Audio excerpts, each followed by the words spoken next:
Hello दोस्तों, GK mechanical exam में आपका बहुत बहुत स्वागत है। जैसा कि हमने बताया था आपको पॉलिटेक्निक का जो है मैं जो आपका 2021 का एग्जाम हुआ उनका जो है मैं आपको सॉल्यूशन करके दिखाऊंगा और कितना आप सही अटेम्प्ट किए हैं इसके बारे में आप जानकारी प्राप्त कर सकते हैं। इससे पहले हमने केमिस्ट्री का टोटल सॉल्व करके आपको दिया था और बहुत से कैंडिडेट्स ने वीडियो देखा था और बहुत से कैंडिडेट कह भी रहे हैं कि सर इसका जो है फिजिक्स वाला और मैथमेटिक्स वाला बनाइए। तो देखिए मैं ये फिजिक्स अब बनाने जा रहा हूँ, आप लोग ध्यान से देखिएगा और कितना आपने अटेम्प्ट सही किया है आपको इससे पता चल जाएगा। ठीक है, आप इससे कटअप और अपना जो है आंसर निकाल सकते हैं कि कितना आपका आ रहा है। ठीक है, तो इसके बाद जो आपका मैथमेटिक्स का है वो भी वीडियो इसके बाद बन जाएगा और मैथमेटिक्स का जो है इस वीडियो के प्लेलिस्ट में नीचे मतलब डिस्क्रिप्शन में मैं दे दूंगा। ठीक है, और केमिस्ट्री का भी दिया रहेगा, जो नहीं देखे हैं देख लीजिएगा। चलिए फिजिक्स को हम स्टार्ट करते हैं। तो चैनल पर अगर आप नए हैं तो आपसे रिक्वेस्ट है चैनल को सब्सक्राइब कर दीजिएगा और साथ ही बेल आइकन को दबा दीजिएगा। ठीक है, तो आइए हम इस वीडियो को जो है शुरू करते हैं। तो सबसे पहले जो आप नंबर 1 है क्वेश्चन देख सकते हैं 110। मैं यहाँ पे पेन ले लेता हूँ, एक इस पेन को लेता हूँ। ठीक है, यहाँ पे देखिए 101 नंबर क्या कह रहा है ये प्रश्न, ध्यान से देखिएगा। थोड़ा सा मैं इसको थोड़ा जूम कर देता हूँ, थोड़ा सा इसको मोटा कर लेता हूँ। ठीक है, 101 नंबर क्वेश्चन क्या है कि a battery of 10 volt carries 20,000 capacitors of charge through a resistance of 20 ohm. The work done in 10 second. दोस्तों हिंदी में क्वेश्चन आप लोग पढ़ लीजिएगा। एक 10 वोल्ट की बैटरी 20,000 कूलम का आवेश 20 प्रतिरोध से बहती है। 10 सेकंड में किया गया क्या क्या हो गया। तो दोस्तों इसका एक सिंपल सा फॉर्मूला था, मतलब एक लाइन में इसका आंसर बनता। अगर आप फॉर्मूला जानते हैं तो आपको पता है कि जो वोल्टेज होता है, वोल्टेज बराबर होता है वर्क डन बटा टेकन चार्ज। तो हमें जो निकालने क्या बोला है, यहाँ पे देख सकते हैं ये वोल्ट है, ये वर्क डन है और ये यहाँ पे है चार्ज। तो निकालने क्या बोला है, वर्क डन निकालना है। यहाँ इसका और इसका कुछ काम नहीं है, काम है इसका और इसका। ठीक है, तो देखिए यहाँ पे ये हमें निकालना है, तो ये इधर जाएगा तो मल्टीप्लाई हो जाएगा, यानी कि हम लोग डायरेक्ट लिख सकते हैं Q इक्वल टू V गुना W। तो भैया V कितना है 10 दिया हुआ है और W कितना है आप देखिए यहाँ पे W जो है 20,000 दिया है, यानी कि यहाँ पे 20,000 कर देंगे हम।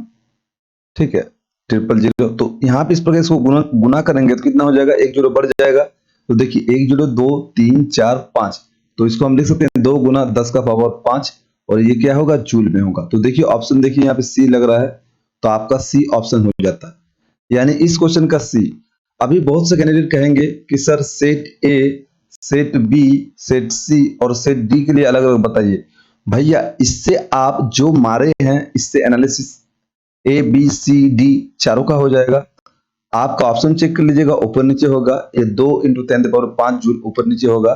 ठीक है, तो आप इसको थोड़ा सा खुद भी मेहनत कीजिए। तो इसका जो आंसर हुआ वो ऑप्शन सी 2 गुना 10⁵ जूल। अभी नेक्स्ट क्वेश्चन हम लोग देखते हैं। ठीक है,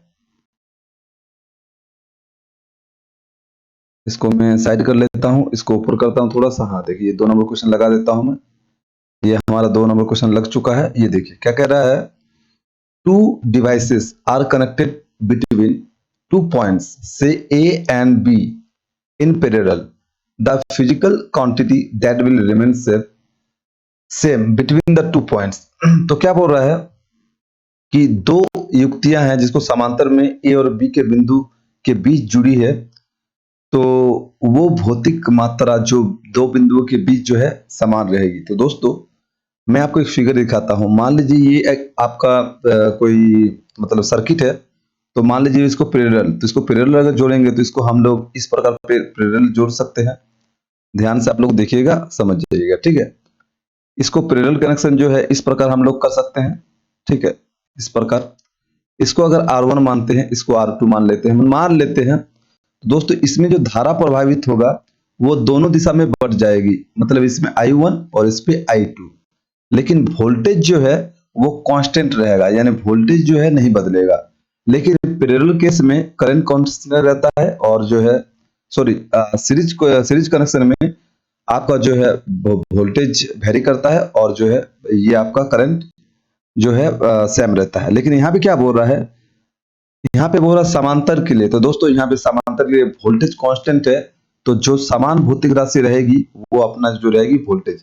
तो जो कैंडिडेट इसका सी मारे हैं बिल्कुल सही मारे हैं। ठीक है, चलिए अब नेक्स्ट क्वेश्चन आपको स्टार्ट करते हैं, ठीक है। यहाँ पे इस क्वेश्चन को देखिएगा, कह रहा है 103, ठीक है ना। ये क्वेश्चन है, calculate the current through the 10 ohm resistor in the following. तो बोल रहा है कि 10 ओम रजिस्टर में आपको निकालना, तो इसको डायरेक्ट हो जाएगा।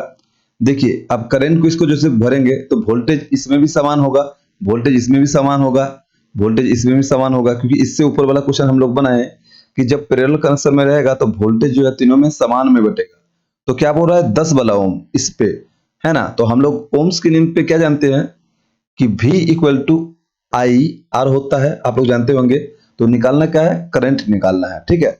तो यहाँ पे V बाय आर डायरेक्ट हो जाएगा, और V कितना दिया हुआ दोस्तों, V आपका वोल्टेज दिया हुआ कितना 6, और आपका जो है यहाँ पे कितना दिया हुआ 10 ओम दिया हुआ, 10 ओम का निकालना है। तो क्या हो जाएगा 0.6 ओम हो जाए, एम्पियर हो जाएगा, ठीक है। तो 0.6 देखिए ऑप्शन सी हो जाएगा। तो जो भी कैंडिडेट ऑप्शन सी मारे हैं वो बिल्कुल सही मारे हैं, ठीक है, उनका आंसर ये सही होगा। अभी नेक्स्ट क्वेश्चन, ये क्वेश्चन देखिएगा 104 नंबर, कह रहा है if R1 and R2 be the resistance of the filament of 40 watt and 60 watt respectively operating 22 volt then, यानी R1 और R2 का मतलब बताने बोल रहा है। तो देखिए सबसे पहले हम लोग R1 निकालेंगे, फिर R2 निकालेंगे, उसके बाद रिलेशन हम लोग निकालेंगे तो हो जाएगा। तो दोस्तों सबसे पहले देखिए पावर दिया हुआ और वोल्टेज दिया हुआ। तो पावर बराबर हम लोग डायरेक्ट फॉर्मूला हम लोग जानते हैं कि वी आई होता है, लेकिन यहाँ पे देखिए क्या दिया हुआ है, वाट में दिया हुआ है, यानी ये दिया हुआ है और यहाँ पे आर दिया हुआ है। तो यहाँ पे मतलब जो है हमारा जो है हमारा यहाँ पे ये नहीं दिया हुआ था। दोस्तों हम आपको बताए थे कि जो ओम से नियम से जो होता है, यहाँ पे होता है V equal to I R, ठीक है दोस्तों। तो क्योंकि यहाँ पे हमारा वोल्ट दिया हुआ है, तो दोस्तों यहाँ पे V बराबर आई आर होता है।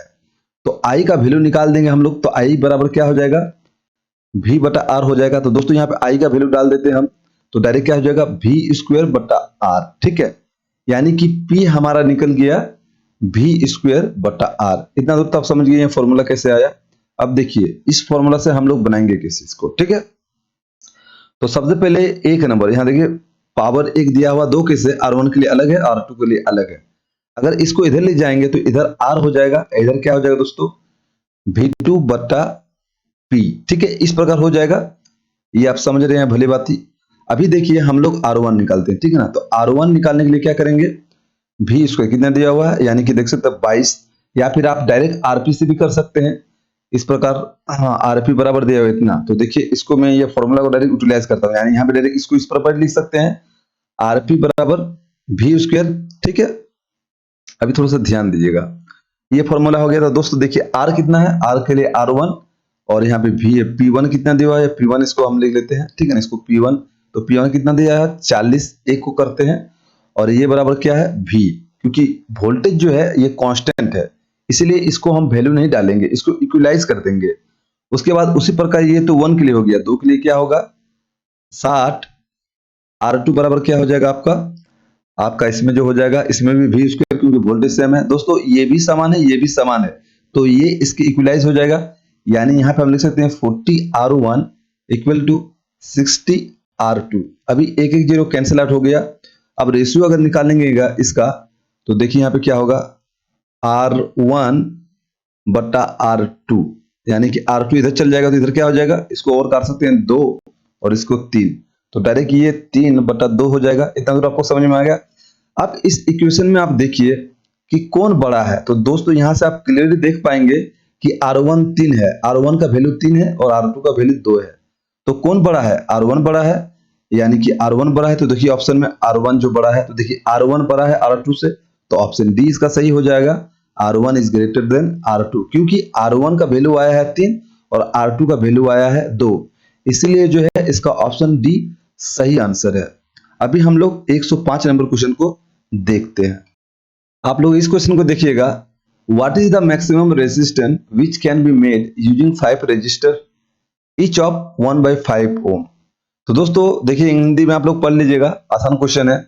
बोला कि कौन ऐसा जो ये रजिस्टर को जोड़े किस कनेक्शन में कि हमें मैक्सिमम रेजिस्टेंस मिलेगा। तो आपको पता है मैक्सिमम रेजिस्टेंस के लिए हम लोग सभी को जो है जोड़ते हैं सीरीज में, क्योंकि आप लोग अगर सीरीज में जोड़िएगा तो मैक्सिमम से मैक्सिमम आपको मिलेगा आपका जो है रेजिस्टेंस इक्विवेलेंट। तो सीरीज में अगर जोड़ ले तो क्या हो जाएगा, सभी को जोड़ेंगे हम लोग, देखिए 1/5, 1/5, उसी प्रकार 1/5, उसी प्रकार 1/5, ठीक है, फिर 1/5, यानी कि 1 2 3 4 5, तो कितना हो जाएगा, ऊपर में 5 क्योंकि इसका नीचे वाला समान है, तो ऊपर 5 और नीचे 5 दोनों कट जाएगा, तो कितना हो जाएगा 1। तो देख सकते हैं ऑप्शन सी, इसका जो मैक्सिमम रेजिस्टेंस होगा वो ऑप्शन सी 1 ओम होगा। आप लोग आंसर मिला लीजिएगा, जो 1 ओम मारे हैं बिल्कुल वो सही मारे हैं, ठीक है। तो 106 नंबर क्वेश्चन देखिए, ये रटने वाला क्वेश्चन है। Where should be an object be placed in front of a convex lens to get a real image of the same size, है ना। क्या बोल रहा है, एक वस्तु को उत्तल लेंस के सामने कहां रखा जाए ताकि वस्तु के आकार का वास्तविक प्रतिबिंब बने, यानी वस्तु के आकार का ही बनना होगा, ठीक है। तो दोस्तों हम लोग चाहे वो मिरर हो या फिर लेंस हो, उसको हम लोग फोकस पे रखते हैं तो सेम साइज का, है ना, बनाता है, लेकिन वास्तविक जो बनाता है वो उत्तल लेंस ही बनाता है, ठीक है। तो यहाँ पे ऑप्शन इसका ए सही हो जाएगा, लेंस के मुख्य फोकस पर, यानी at the principal focus of the lens. तो इस क्वेश्चन का ऑप्शन ए हो जाएगा। जो कैंडिडेट फोकस मारे हैं वो बिल्कुल सही मारे हैं। अभी देखिए नेक्स्ट क्वेश्चन भी देख सकते हैं, डायरेक्ट क्वेश्चन है, विच of the following type of mirror is used in solar furnace. तो दोस्तों सोलर फर्नेस में जिस प्रकार का हम लोग यूज करते हैं वो हमारा होता है, यहाँ देख सकते हैं कॉनकैप, कॉनकैप मिरर होता है, कॉनकैप मिरर का यूज करते हैं हम लोग, ठीक है। चलिए अभी हम लोग 108 नंबर पर देखते हैं। 108 नंबर क्वेश्चन ध्यान दीजिएगा, कह रहा है an object of 5 centimetre in length is held 25 centimetre away from A converging lens of focal length f. The image is formed at a distance of 16.67 centimeter on the other side of the object placed. The value of f, यानी focal length आपको निकालने बोला। दोस्तों यहाँ पे देखिए, आपको सबसे पहले यहाँ पे दिया हुआ है भी, यानी देखिए यहाँ पे दिया हुआ है ऑब्जेक्ट का जो दिया हुआ है, ठीक है ना, डिस्टेंस, तो यहाँ 25 सेंटीमीटर दिया है ऑब्जेक्ट का डिस्टेंस, ठीक है, और इमेज जो बन रहा है वो इतना डिस्टेंस में, ठीक है ना, यानी u आपका दिया हुआ कितना, आपका देखिए यहाँ पे 25 दिया हुआ है और v दिया हुआ आपका 16.67। दोस्तों एक चीज बताइए, अगर आप लोग 10th में पढ़े होंगे तो u ऑलवेज नेगेटिव, तो u को नेगेटिव कर लेते हैं, कोई भी लेंस हो यहाँ पे u ऑलवेज नेगेटिव होता है, ठीक है, ये आप लोग जानते होंगे। अभी क्या बोल रहा है, एक फॉर्मूला यूज करेंगे, देखिए इसको भी हम लोग जानते हैं, देखिए इसको बराबर हम लोग लिख सकते हैं कितना, 16 25, यानी 50/, हम 3 इसको लिख सकते हैं 50/3, क्योंकि दोस्तों इसको अगर हम भागा देंगे तो यही वैल्यू आएगा। इससे क्या होगा, कैलकुलेशन में हमें आसानी हो जाएगी, क्यों, क्योंकि देखिए 16 3 48.666 करते चला जाएगा, इसीलिए ये होगा, ठीक है। तो हम लोग लेंस का फॉर्मूला क्या जानते हैं, 1 + v - 1/u = 1/f, ठीक है, ये फॉर्मूला होता है। अब हम लोग एक एक वैल्यू पुट करेंगे, तो दोस्तों यहाँ पे वैल्यू देखिए क्या दिया हुआ, ध्यान से देखिएगा, ठीक है। यहाँ पे देखिए वैल्यू क्या है, 1/v, यानी कि 1/50/3 माइनस माइनस माइनस, यहाँ पे माइनस होगा तो माइनस में डायरेक्ट कर लेता हूँ मैं, प्लस 1/25, ठीक है। इसको ऊपर ले जाएंगे तो क्या हो जाएगा, देखिए डायरेक्ट 3/50 प्लस 1/25, है ना। अब देखिए इसको कैसे बनाएंगे, 3/50 है, अब प्लस ये, इसको हम डायरेक्ट कर सकते हैं 1/25, इसको 2 से गुना कर दे रहा हूं और इसको भी 2 से गुना, क्योंकि हर को हम इक्वलाइज कर देते हैं तो आसानी से जोड़ पाएंगे, ठीक है। तो देखिए ऊपर में 3 है और 2, यानी कि 5 हो जाएगा कितना, 50, और इसको अगर काटेंगे तो कितना हो जाएगा 1/10। लेकिन ये क्या हुआ है, 1/f दिया हुआ, हमको f निकालना है, तो इसका उल्टा हो जाएगा, यानी f बराबर क्या हो जाएगा, इसको इधर ले जाएंगे, इसको इधर ले जाएंगे तो 10 हो जाएगा। तो f बराबर हमारा 10 सेंटीमीटर हो रहा है, ठीक है, ये आप देखिए, ठीक है, ये 10 सेंटीमीटर। तो देखिए ऑप्शन जो है ए इसका सही हो जाएगा, इसका ऑप्शन ए सही है। तो जो कैंडिडेट इसका ऑप्शन ए मारे हैं +10 सेंटीमीटर, ही इज, मतलब वो करेक्ट है, ठीक है। चलिए अभी नेक्स्ट क्वेश्चन हम लोग देख लेते हैं। ये क्वेश्चन थोड़ा गौर कीजिएगा, you are given kerosene, turpentine and water, है ना, 3 चीज आपको दिया हुआ, in which of the following does the light travel faster, किसमें जो है लाइट फास्टर रेंज से ट्रेवल करेगा। तो दोस्तों देखिए रिफ्रैक्टिव इंडेक्स आपको दिया हुआ है ये। तो दोस्तों आपको मैं एक चीज यहाँ पे बता दूं, अगर आप ये फॉर्मूला जानते हैं, म्यू बराबर speed of light in vacuum बटा speed of light in medium, यानी यही बोल रहा है दोस्तों, जैसे रिफ्रैक्टिव इंडेक्स घटेगा लाइट का स्पीड बढ़ेगा, तो बोल रहा फास्टर, यानी कि जिसका रिफ्रैक्टिव इंडेक्स कम होगा उसी का स्पीड जो है अधिक होगा। तो देखिए रिफ्रैक्टिव इंडेक्स किसका कम है, ये देखिए वाटर का कम है, तो वाटर का कम है इसीलिए जो इसका ये फास्टर से मूव करेगा, ठीक ना, ठीक है, तो ये फास्टर रेंज से मूव करेगा। तो ऑप्शन ए इसका सही हो जाएगा, वाटर। जो कैंडिडेट वाटर मारे हैं बिल्कुल 100% सही मारे हैं, ठीक है। चलिए नेक्स्ट क्वेश्चन देखते हैं।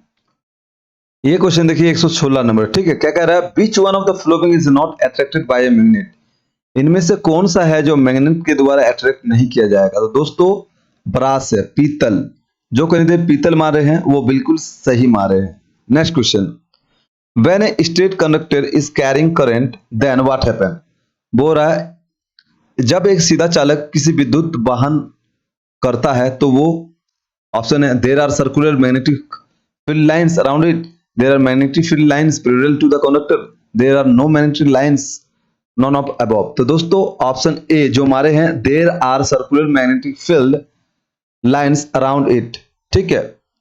तो दोस्तों ऑप्शन ए इसका, इसके चारों ओर वृत्तीय चुंबकीय क्षेत्र रेखाएं होती है, तो ऑप्शन ए इसका सही है, ठीक है। देख लीजिए आप लोग का जो भी सेट है उनमें आप लोग क्या मारे हैं। 119 नंबर क्वेश्चन देखिएगा, क्या कह रहा है, रिहान पकाने के लिए ऊर्जा के किसी भी स्रोत का प्रयोग कर सकता है, परंतु वो स्रोत से धुएं के उत्पादन से बचना चाहता है, निम्नलिखित में से किस स्रोत का उसे पकाने के लिए उपयोग करना चाहिए। तो दोस्तों देखिए विद्युत यानी इलेक्ट्रिसिटी का अगर यूज करेगा, मान लीजिए हीटर वीटर का, तो इस पे जो है धुआं नहीं आता है, तो इसीलिए ऑप्शन डी इलेक्ट्रिसिटी जो मारे हैं बिल्कुल सही मारे हैं। नेक्स्ट क्वेश्चन आप लोग देखिएगा, नेक्स्ट क्वेश्चन क्या कह रहा है कि which of the following process explain the extraction of the sun's energy to the generate energy to the light a bulb, मतलब निम्न में से कौन सी प्रक्रिया एक बल्ब को जलाने के लिए ऊर्जा उत्पादन हेतु सूर्य की ऊर्जा को निष्कासित करने की व्याख्या करता है। तो दोस्तों ये जो आपका आंसर होगा ये बहुत ही आसान था, क्योंकि आप लोग पता है सूर्य का ऊर्जा लेता है सोलर एनर्जी, और उसको बाद में इलेक्ट्रिसिटी में जो है जलाने के लिए उपयोग किया जाता है। तो देखिए conversion of solar energy to electricity, यानी जो ये ऑप्शन मारे हैं विद्युत ऊर्जा को, है ना, जो देख सकते हैं यहाँ पे सौर ऊर्जा को विद्युत ऊर्जा में परिवर्तन, तो ये सही मारे हैं आप लोग बी, जो कैंडिडेट बी मारे हैं, ठीक है, ये बिल्कुल सही है। चलिए नेक्स्ट क्वेश्चन देखते हैं। ये क्वेश्चन देखिए बड़ी सुंदर क्वेश्चन है। क्या कह रहा है, एक वस्तु एक समतल दर्पण के सामने 0.25 मीटर की दूरी पर रखी है, वस्तु की प्रतिबिंब के बीच की दूरी क्या होगा।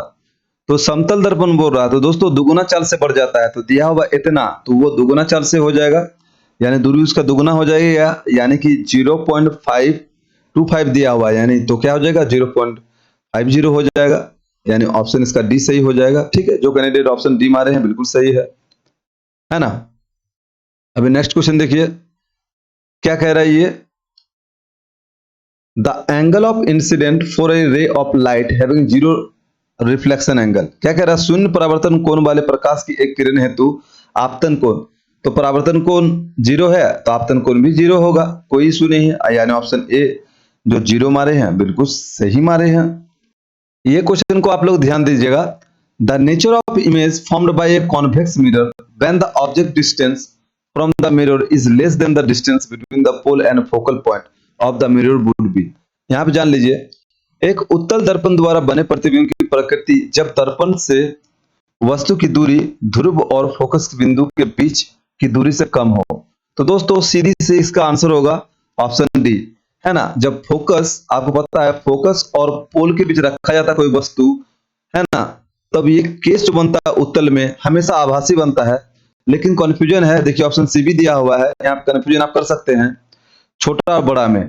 तो देखिए दोस्तों अवतल दर्पण में है छोटा बनता है, उत्तल दर्पण में बड़का बनता है, ठीक है, तो आभासी तो बनता है लेकिन बड़का बनता है, इसीलिए ऑप्शन डी हो जाएगा। ठीक है, वर्चुअल यानी बड़का, ठीक है, यानी बड़ा। तो अभी नेक्स्ट क्वेश्चन हम आपको लगा देते हैं। नेक्स्ट क्वेश्चन आप लोग ध्यान से देख लीजिए, नेक्स्ट क्वेश्चन क्या कह रहा है। ठीक है, इसको उठा के थोड़ा नेक्स्ट क्वेश्चन लगा देते हैं। देखिए यहाँ पे ये क्वेश्चन क्या कह रहा है, the refractive index of water is इतना, the speed of light in water will be, है ना। तो यहाँ पे देखिए speed of light in vacuum दिया हुआ है। तो अभी ये क्वेश्चन मैं आपको बताया, देखिए यहाँ पे म्यू दिया हुआ कितना 1.33। तो दोस्तों इसको हम लोग डायरेक्ट लिख सकते हैं 4/3 लिख सकते हैं, क्योंकि इसी को इतना करेंगे तब ना इतना आएगा। ठीक है, इसी को जब हम भगा देंगे तभी 1.33 आएगा। ठीक है, ये इतना दिया हुआ है। और speed of light in vacuum दिया हुआ आपका, दिया हुआ कितना 3 × 10⁸ ये जो जनरली होता है। तो आपका फॉर्मूला क्या होता है, म्यू इंटू 3 × 10⁸ होता है, और बटा जो जो निकालने चाहते हैं हम। ठीक है, भी मीडियम, तो भी को उधर करेंगे हम लोग, तो क्या करेंगे इधर भी मीडियम करेंगे डायरेक्ट। तो इधर 3 × 10⁸ बटा कितना हो जाएगा, ये 4/3 दिया हुआ, यानी 4 ऊपर चला जाएगा, ये 3, यानी कि आपका हो जाएगा 9/4 गुना 10⁸। इसको अगर भागा देंगे तो कितना हो जाएगा 2.25 × 10⁸। ठीक है, 2.25। तो दोस्तों यहाँ 2.25, यहाँ पे 2.25 को दिया नहीं है, तो इसके सामने वाला देखेंगे, देखिए 2.26 है ना, एक बढ़ा के दे दिया है, तो 2.26 × 10⁸ मीटर पर सेकंड होगा। ऑप्शन सी इसका सही हो जाएगा, 2.26 × 10⁸ मीटर पर सेकंड। ठीक है, तो अगर सेशन को अच्छा लग रहा है तो प्लीज आप सेशन को लाइक कर दीजिएगा। ठीक है, अभी एक क्वेश्चन एक देखिए और, magnifying power of a convex lens. दोस्तों magnifying power of a convex यानी एक अवतल लेंस की आवर्धन शक्ति क्या होता है। तो दोस्तों एक अवतल लेंस की जो है आवर्धन शक्ति है, वो आप लोग शायद जानते हैं, ऑलवेज जो है वो 1 से कम होता है। तो दोस्तों इसका ऑप्शन जो है बी हो जाएगा, ऑलवेज लेस देन 1। ठीक है, अभी हम लोग नेक्स्ट क्वेश्चन को देखते हैं। 126 नंबर क्वेश्चन देखिएगा, the SI unit of resistivity. दोस्तों ओम मीटर होता है। ठीक है, ये रट्टू तो क्वेश्चन है, अगर आप नहीं जानते देखिए मैं बता देता हूँ ये कैसे होता है। जैसे आपको पता है रो बराबर होता है RA/L। ठीक है, यही है रेजिस्टिविटी, ये रो जो है यही है रेजिस्टिविटी। ये फॉर्मूला इसलिए बता रहा हूं क्योंकि आगे आपको काम आएगा, है ना। उसके बाद यहाँ पे देखिए रेजिस्टेंस का क्या होता है, ओम होता है, और मीटर का क्या होता है, मीटर स्क्वायर होता है, सॉरी एरिया का, और लेंथ का मीटर होता है। तो 1 मीटर कट गया तो बचा मेरा ओम मीटर। ठीक है, इसीलिए ओम मीटर लिखा मैंने। तो ठीक है, चलिए नेक्स्ट क्वेश्चन अब लगाते हैं हम लोग, आप लोग ध्यान से देखिएगा। तो 127 नंबर देखिए, ये भी क्वेश्चन अच्छा क्वेश्चन है। द पोटेंशियल डिफरेंस, हिंदी में पढ़ देता हूं। एक विद्युत हीटर के टर्मिनल के बीच का विभवांतर 60 है, जब ये स्रोत 4 ओम प्रति विद्युत धारा को खींचता है। यदि विभवांतर 120 तक बढ़ा दिया जाता है तो हीटर कितनी विद्युत धारा खींचेगा, यानी कि हमको I2 निकालना है। दो केस है, तो आप लोग सबसे पहले ओम का नियम तो जानते होंगे। ओम का नियम क्या कहता है, V = IR। ठीक है ना, V = IR। तो दोस्तों यहाँ पे क्या कह रहा है, आपका यहाँ पे दिया हुआ क्या, आप यहाँ पे देखिए I और V दिया हुआ है, यानी कि R नहीं दिया, तो यानी कि I और V बराबर हम लोग R लिख सकते हैं कांस्टेंट। तो इसको अगर करेंगे तो क्या लिखेंगे, V1 बटा I1 इक्वल टू हम लोग डायरेक्ट लिख सकते हैं V2 बटा I2। ठीक है ना, तो V1 कितना दिया हुआ, देखिए V1 दिया हुआ आपका 60, और V2 कितना दिया हुआ भैया, सॉरी I1 कितना दिया हुआ है, 4 दिया हुआ है, और आपका जो है V2 कितना दिया हुआ है, V2 120 दिया हुआ है, और आपका जो है ये क्या दिया हुआ है, आपका जाके क्या है इधर, हाँ I2 निकालना है हमको। ठीक है ना, I2 निकालना है, तो इसको काटेंगे तो क्या हो जाएगा 15। ठीक है, तो इसको इधर ले जाएंगे तो ये हो जाएगा I2, और ये 120 बटा 15। अब बताइए इसको काटेंगे कितना हो जाएगा, 4 4 8, यानी 8 बार में काट गया, ऑप्शन बी। देखिए 8 आ गया, यही आपका आंसर होगा। 127 का जो है बी आंसर सही है। तो 128 नंबर क्वेश्चन देखिए, कैलकुलेट द टोटल रेजिस्टेंस। इस फिगर में टोटल रेजिस्टेंस हमको ज्ञात करना है। देखिए R1 कितना दिया हुआ है, 10 दिया हुआ है, और R2 आपका दिया हुआ 40। ठीक है, ये पैरेलल में है, और फिर ये भी पैरेलल है, या 2 निकाल के फिर सीरीज कर देंगे। तो यहाँ पे ये कितना दिया हुआ है, 30 दिया हुआ है, और ये कितना दिया हुआ है 20, और ये आपका दिया हुआ है 7। ठीक है, ये आपका दिया हुआ, पहले इस कनेक्शन को निकालेंगे, उसके बाद इसको पैरेलल कनेक्शन में निकालेंगे, और दोनों को सीरीज में निकाल देंगे, आ जाएगा आंसर हमारा जो भी आएगा। ठीक है, तो देखिए इसको निकालेंगे हम लोग, क्या आ जाएगा आपका 1/r जो निकालेंगे हम लोग, इक्विवेलेंट जो निकालेंगे। ठीक है, वो कितना हो जाएगा आपका, ये इसको 1 मान लेते हैं, R इक्विवेलेंट 1, 1/10 प्लस 1/40, इसको भी 4 से गुना कर देता हूं, इसको ऊपर से भी 4 से गुना कर देता हूं, ठीक है। तो क्योंकि ये दोनों हर समान हो गया तो नीचे 40 लिखेंगे और ऊपर में हम लोग 1 1 2, ठीक है। तो हाँ रुकिए 1 1 यानी कि 3 हो गया, ठीक है। यहाँ पे 1 मिनट, इसको हम लोग कितना से गुना किए, 10 है, 4 से गुना किए तो 4 से यानी कि 5, 5 बटा हो गया, तो काट के दोस्तों 8 आ गया, ठीक है ना, 1/8 आ गया। अगर r को ऊपर करेंगे तो कितना हो जाएगा 8, यानी इसका इक्विवेलेंट मेरा 8 निकल गया, ठीक है। इसका इक्विवेलेंट 8 निकल गया। अभी इन तीनों का इक्विवेलेंट निकालते हैं, इधर स्पेस से इधर निकाल देता हूं, ठीक है।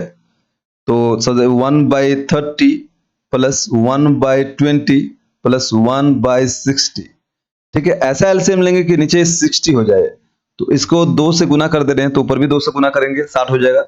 इसको 3 से गुना कर रहे हैं, इसको भी 3 से गुना कर रहे हैं तो कितना 60 हो जाएगा, नीचे बराबर हो गया। अब देखिए यहाँ 2 से गुना करेंगे 2 और इधर 3, 5 और 1 6, यानी कि 6/60 हो जाएगा, 6/60। अब इसको काटेंगे तो क्या हो जाएगा 1/10 हो जाएगा, ऊपर जाएगा तो क्या हो जाएगा 10, यानी कि इन दोनों से 10 निकल रहा भाई, अब दोनों सीरीज में है। अब 10 और 8 18, यानी कि टोटल हमारा 18 आ गया। तो देखिए ये अपना सी आंसर हो गया, ऑप्शन नंबर सी 18 आ गया। जो 18 मारे हैं बिल्कुल सही मारे हैं। चलिए नेक्स्ट क्वेश्चन देखते हैं। ये क्वेश्चन देखिएगा, a student wants to extract, Hindi में पढ़ देता हूं, बहुत से हिंदी के स्टूडेंट है। एक विद्यार्थी जीवाश्म ईंधन के ऊर्जा निष्कासित करना चाहता है। जीवाश्म ईंधन से ऊर्जा निष्कासित करने में कौन सी प्रक्रिया की सहायता लेगा? तो दोस्तों जीवाश्म ईंधन से अगर ऊर्जा आप निकालना चाहते हैं तो उसको जलाना पड़ेगा, तो जलाना यानी बर्निंग। ऑप्शन ए बर्निंग जो मारे हैं बिल्कुल सही मारे हैं। चलिए नेक्स्ट क्वेश्चन देखते हैं। ये क्वेश्चन आप लोग ध्यान से देखिए, how can 3 resistors of resistance 2 3 6 can be connected to give 4 resistance? ये आपको फिगर दिया हुआ है, आप किस प्रकार इन सभी को जोड़ेंगे कि आपका जो है 4 आएगा। तो सबसे पहले एक को देखते हैं, है ना। इसको अगर जोड़ रहे हैं तो देखिए 4 10 सीरीज में है और ये 13 आ जा रहा है, ये तो ऑप्शन कट गया। अब इसको जोड़ के देखते हैं 3 6, इसको निकाल के देखते हैं, ठीक है। उसके बाद हम लोग जज करेंगे कि सही है या गलत है। तो इन तीनों को क्या करेंगे, सबसे पहले निकालेंगे, क्या हो जाएगा 1/3 प्लस, रुकिए इसको कॉलम में चेंज कर दो, 1/3 प्लस क्या हो जाएगा 1/6 प्लस 1/4, ठीक है। ये तीनों, अब तीनों को एलसीएम लेंगे, ऐसा करना है। तो देखिए एलसीएम लेंगे तो 12 आ जाएगा, तीनों का एलसीएम लेंगे तो 12 आ जाएगा, यानी तीनों को 12 कर दे रहे हैं। इसको 3 से गुना तो ऊपर भी 3 से गुना, 12 हो गया नीचे। इसको 2 से गुना 12 हो गया, इसको 2 से गुना करेंगे, ठीक है। इसको 4 से गुना करेंगे, इसको भी 4 से गुना करेंगे, नीचे 12 हो गया। अब देखिए 4 प्लस 2 कितना हो गया 6, 6 प्लस 3 9, यानी 9 बटा, इधर लिख देते हैं 9 बटा कितना हो गया आपका 12। तो ये भी कट नहीं रहा, 4 नहीं आएगा कट के ऊपर नीचे, ठीक है। तो ये भी आंसर कैंसिल आउट हो गया। अभी आप इसको देखते हैं, ठीक है ना, इसको देखते हैं, सी को, ये भी हमारा कैंसिल हो गया अभी तक, ठीक है। अब इसको देखिए, ये दोनों पैरेलल में है, ये जो है उसके बाद सीरीज में है। तो पहले पैरेलल बार निकालते हैं, तो क्या निकालेंगे 1/3 प्लस 1/6। आप देखिए ऐसा करेंगे 6 आ जाए, इसको 2 से गुना, इसको 2 से गुना, यानी कि यहाँ पे हम लिख सकते हैं डायरेक्ट इसको कि 3, क्योंकि 2 और 1 3 और 6 कितना हो जाएगा 1/2। तो दोस्तों ये ऊपर ले जाएंगे तो इक्विवेलेंट निकल जाएगा 2। तो दोस्तों 2 और नीचे 2 सीरीज में है, तो ये दोनों का इक्विवेलेंट हम लोग का जो है 2 निकल गया। और ये दोनों को अगर जोड़ेंगे तो दोस्तों 4 हो जाएगा, है ना। तो ऑप्शन सी हमारा सही है। जो भी कैंडिडेट इस क्वेश्चन का ऑप्शन नंबर सी मारा है वो 110% जो है सही मारा है, ऑप्शन सी, ठीक है। तो ऑप्शन सी इस प्रकार का आपको चेक करके सही मारना था, ठीक है। ये क्वेश्चन देखिएगा, कह रहा है if the power of a lens is -2 dioptre what is is focal length. कह रहा है यदि एक लेंस की शक्ति -2 डायोप्टर हो तो इसका फोकल लंबाई कितना होगा। तो देखिए पावर बराबर हम लोग जानते हैं क्या होता है 1/f। कब, ये मीटर में होता है, लेकिन अगर सेंटीमीटर में बोला जाए तो 100 सेंटीमीटर बटा f होता है। तो f कितना दिया हुआ है -2 डायोप्टर, तो इसको अगर लिखेंगे तो 100 बटा -2 डायोप्टर काट कूट के ये जो होगा -50 सेंटीमीटर हो जाएगा। ऑप्शन सी इसका सही है। ऑप्शन सी जो हमारे हैं कैंडिडेट बिल्कुल सही, मतलब -50 सेंटीमीटर जो हमारे हैं बिल्कुल सही है। ये भी क्वेश्चन देख लीजिए, कह रहा है the black opening between the aqueous humour and the lens is called. कह रहा है नेत्रोद और लेंस के बीच काला खुला भाग क्या कहलाता है? तो दोस्तों प्यूपिल कहलाता है। तो देखिए पुपिल किधर है? हाँ पुपिल, ये ऑप्शन डी में है। ऑप्शन डी यानी पुपिल इसका जो है सही आंसर है दोस्तों। ठीक है, चलिए नेक्स्ट क्वेश्चन। ये क्वेश्चन देखिएगा, कह रहा है ए रेक्टेंगुलर कॉइल, हिंदी में पढ़ते हैं, तांबे के तार की आयताकार कुंडली एक चुंबकीय क्षेत्र में घुमाई जाती है। प्रेरित विद्युत की दिशा प्रत्येक डेश में बदलती है। दोस्तों आधा घूर्णन में बदलती है, यानी हाफ रेवोल्यूशन में ये जो है बदलती रहती है। तो ऑप्शन हाफ रेवोल्यूशन जो मारे हैं उनका बिल्कुल सही है। ये क्वेश्चन देखिए, at noon the sun appears white as, कैसे? दोपहर के समय सफेद दिखाई देता है सूर्य, क्योंकि ऑप्शन देखिए, प्रकाश का न्यूनतम परिक्रमण होना, सफेद प्रकाश के रंगों का परिक्रमण होते हैं, नीला रंग सर्वाधिक परिक्रमण होता है, लाल रंग सर्वाधिक, कुछ मतलब ही नहीं है, सफेद बोल रहा है। तो देखिए दोस्तों दोपहर के समय जो है स्कैटरिंग बहुत ही कम होता है, यानी लिस्ट होता है, इसलिए ऑप्शन इसका ए हो जाएगा, लाइट इज लिस्ट स्कैटर्ड। मतलब दोपहर के समय सन जो है व्हाइट इसलिए अपीयर होता है क्योंकि जो स्कैटरिंग ऑफ लाइट है वो बहुत लो होता है, यानी लिस्ट होता है। तो लाइट इज लिस्ट यानी कि प्रकाश न्यूनतम परिक्रमण होता है, जो मारे हैं बिल्कुल सही मारे हैं। ठीक है, चलिए हम नेक्स्ट क्वेश्चन देखते हैं। ये क्वेश्चन बहुत ही आसान है। An electrical bulb is connected to a 220 volt generator, the current is 0.5 ampere, what is the power of the bulb? इससे पहले आपको क्वेश्चन बनाया और मैंने आपको कहा कि पावर का फॉर्मूला जो होता है वी आई होता है। वी कितना दिया हुआ मेरे भाई?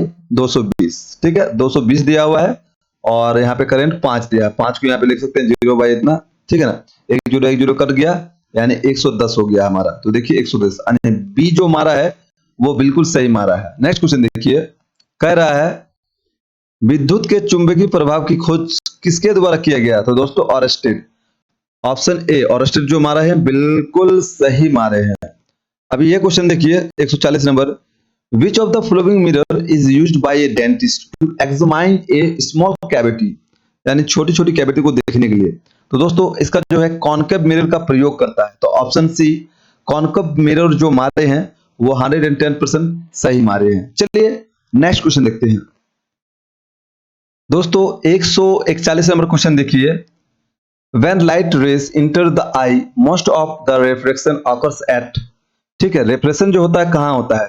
जब प्रकाश की किरणें नेत्र में प्रविष्ट होती है तो अधिकांश अपवर्तन कहाँ होती है? दोस्तों ये हमारा मान लीजिए आंख है, ठीक है, ये आंख है और इधर से लाइट आ रहा है और लाइट आ रहा है तो लाइट सबसे पहले कहाँ टकराएगा? यही फर्स्ट में, यानी कोर्निया में टकराएगा आके, तभी ना ये मुड़ेगा भाई, तभी ना अंदर आके ये मुड़ेगा, है ना। तो कोर्निया के बाह्य पृष्ठ, मतलब एक बाह्य पृष्ठ रहता है कोर्निया में, तो सबसे पहले हम लोग कोर्निया के बाह्य पृष्ठ को टकराएगा तभी ना वो अंदर आएगा। तो outer surface of the cornea, इस क्वेश्चन का answer C outer surface of the cornea जो मारे हैं वो बिल्कुल सही मारे हैं। एक क्वेश्चन और है, when white light enters a glass prism from air the angle of deviation is least, किसका जो एंगल ऑफ डिवीजन विचलन कोण जो है न्यूनतम होता है, सबसे कम होता है? तो आपको पता है जब प्रिज्म से एक जो पार होता है, ठीक है ना, एक व्हाइट लाइट, तो ये सात रंगों में विभाजित हो जाती है, आपको ये पता है, थोड़ा सा विन कर दे रहा है। तो ये जो है रेड का होता है। जो ऑप्शन लाल प्रकाश मारे हैं वो बिल्कुल सही मारे हैं। नेक्स्ट क्वेश्चन देखिए, the list resistant obtained by the following, आपको ये 4 रेजिस्टेंस दे दिया है और इन बोल रहा है आपको कि इनमें से जो है न्यूनतम प्रतिरोध किसमें उत्पन्न होगा, इनको कैसे जोड़े? तो देखिए न्यूनतम जो आप अगर चाहते हैं तो देखिए, अगर मैं इनको दोनों केस में, चाहे वो पैरेलल हो या फिर रेजिस्टेंट, तो आप बताइए हम यदि 2 को जोड़े आपका रेजिस्टेंस मतलब इस सीरीज में तो ज्यादा आएगा, 4 को भी सीरीज में जोड़े ज्यादा आएगा, 100 को जोड़े तो और ज्यादा आएगा, 1 को जोड़े तो कम आएगा। चलिए सीरीज के केस में हो गया। जब आप पैरेलल के केस में जोड़ेंगे तो देखिए 1/2 1/2 1/2 ऐसे करके आप जोड़ते जाएंगे तो इस केस में भी ज्यादा आएगा। लेकिन देखिए सबसे कम जो आ रहा है 1 ओम वाला में, ठीक है ना। तो ऑप्शन डी लेस देन 1 ओम, यानी कि अगर कोई वैल्यू आपको लेस देन 1 ओम का रहेगा तो ये हमारा हो जाएगा सही, ठीक है। तो ऑप्शन डी जो कैंडिडेट मारे हैं वो बिल्कुल इस क्वेश्चन का सही आंसर मारे हैं, ठीक है। चलिए नेक्स्ट क्वेश्चन हम लोग बढ़ते हैं। ये क्वेश्चन आसान क्वेश्चन है 144, the energy efficient device for producing light, प्रकाश उत्पादन के लिए सक्षम युक्ति। तो देखिए DFL, CFL, FCL, LPG। तो दोस्तों यहाँ पे कंफ्यूजन नहीं होना है, CFL होगा। घर में जो आप जलाते हैं, आपको पता है घर में आप जो यूज करते हैं, घर में आपका CFL लगाते होंगे, है ना, जिसको हम लोग बोलते हैं कॉम्पैक्ट फ्लोरेसेंट लैंप। ठीक है ना, कॉम्पैक्ट फ्लोरेसेंट लैंप इसका फुल फॉर्म होता है। जो घर में आप लोग CFL लगाते हैं वही एक है, ठीक है ना, प्रकाश उत्पादन के लिए एक सक्षम युक्ति। ठीक है, चलिए नेक्स्ट क्वेश्चन हम लोग देखते हैं। 6 क्वेश्चन है और उसके बाद समाप्त करेंगे ये सेशन। ठीक है, तो आप लोग पूरा लेक्चर को देखिए ध्यान से। 145 नंबर क्वेश्चन देखिए आप लोग, कह रहा है, हिंदी में आप थोड़ा मिट गया है, if n resistor each of resistance are connected in parallel combination then their equivalent resistance is what. तो इक्विवेलेंट रेजिस्टेंस निकालना है। तो दोस्तों पैरेलल कंडीशन में तो दोस्तों क्या होता है, आर अगर 1/r इक्विवेलेंट हम निकालें तो दोस्तों क्या होता है 1/r, क्योंकि ये समान है 1/r 1/r। ठीक है ना, ये dot dot dot dot dot dot n तक जा रहा है दोस्तों। ठीक है ना, तो इसको अगर फाइनली वैल्यू लिखेंगे तो ये क्या हो जाएगा, आप इसको शायद जानते होंगे और अगर 10th में बनाए भी होंगे तो क्या हो जाएगा, डायरेक्ट फाइनली हमारा जो आंसर जो होगा n/r हो जाएगा, क्योंकि n/r इक्विवेलेंट तो जा रहा है। तो इसको अगर ऊपर करेंगे, r इक्विवेलेंट अगर करेंगे तो क्या हो जाएगा, ऊपर में ये r/n हो जाएगा। ठीक है, यही आपसे पूछ लिया गया डायरेक्ट। ठीक है, तो देखिए किसमें है आपका ये आंसर, किसमें देखिए डी में, r/n इसका आंसर हो जाएगा। ठीक है, इसी प्रकार आपका आगे निकल के एक इसका रिलेशन पूछा जाता है कि r बराबर छोटा r है ना n², ये रिलेशन आपको पूछा जाता था। ठीक है, तो ऑप्शन इसका डी जो है सही आंसर है। जो भी कैंडिडेट डी मारे हैं बिल्कुल सही मारे हैं। नेक्स्ट क्वेश्चन देखिए क्या कह रहा है, the instrument that can use detect electrical current in an circuit. तो आपको पता है गैल्वेनोमीटर का उपयोग किया जाता है आपको इलेक्ट्रिकल करंट का पता लगाने के लिए। तो ऑप्शन सी आपका सही हो जाएगा, गैल्वेनोमीटर। चलिए नेक्स्ट क्वेश्चन देखते हैं। ये क्वेश्चन क्या कह रहा है कि विद्युत जनित्र यानी AC generator works on the principle of. तो आपको पता है ये डायरेक्ट क्वेश्चन है, एसी जनरेटर जो वर्क करता है वो इलेक्ट्रिक मैग्नेटिक इंडक्शन में काम करता है। Next question, fossil fuels are. दोस्तों फॉसिल फ्यूल्स आपका क्या होता है, तो आप देखिए यहाँ पे फॉसिल फ्यूल्स जो होता है ये आप अच्छी तरह से जानते होंगे। तो दोस्तों इसका ऑप्शन ए हो जाएगा, non renewable sources of energy. ठीक है, ऑप्शन ए जो हमारे हैं उनका सही है। ये देखिए क्वेश्चन, 1 किलोवाट आवर कितने के बराबर होता है, तो दोस्तों 3.6 × 10⁶ जूल के बराबर होता है। नेक्स्ट दोस्तों, hydro power plant are located in the.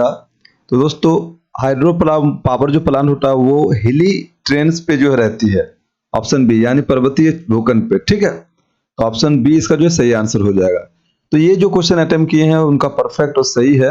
वैसे तो आंसर की रिलीज हो चुका है, आप लोग आंसर की चेक कर सकते हैं कि किस प्रकार अभी भी जो है आंसर की रिलीज हो चुकी है आज ही के दिन में। आज अभी देखिए टाइम हो रहा है कितना, 27 तारीख रात के 12 बज रहे हैं और रात के 12 बजे ये वीडियो बन रहा है और आंसर की दोस्तों अभी भी आपका रिलीज कर चुका है। आप लोग वो वीडियो देख लीजिए और आंसर मिला लीजिए। अब मैथमेटिक्स का बनाने का जरूरत नहीं है, अगर आपको मैथमेटिक्स का सोल्यूशन चाहिए तो आप लोग कह सकते हैं, मैं वीडियो बना के आपको प्रोवाइड करा दूंगा। ठीक है, तो आप लोग चैनल को सब्सक्राइब करके शेयर जरूर कर दे, क्योंकि झारखंड के पल पल अपडेट आपको हमारे चैनल में मिलेंगे और आपको आंसर की द TM exam.in में जाके आपको मिल जाएगा। ठीक है, तो चलिए मिलते हैं नेक्स्ट वीडियो में, तब तक के लिए bye bye. Thank you very much for watching this video.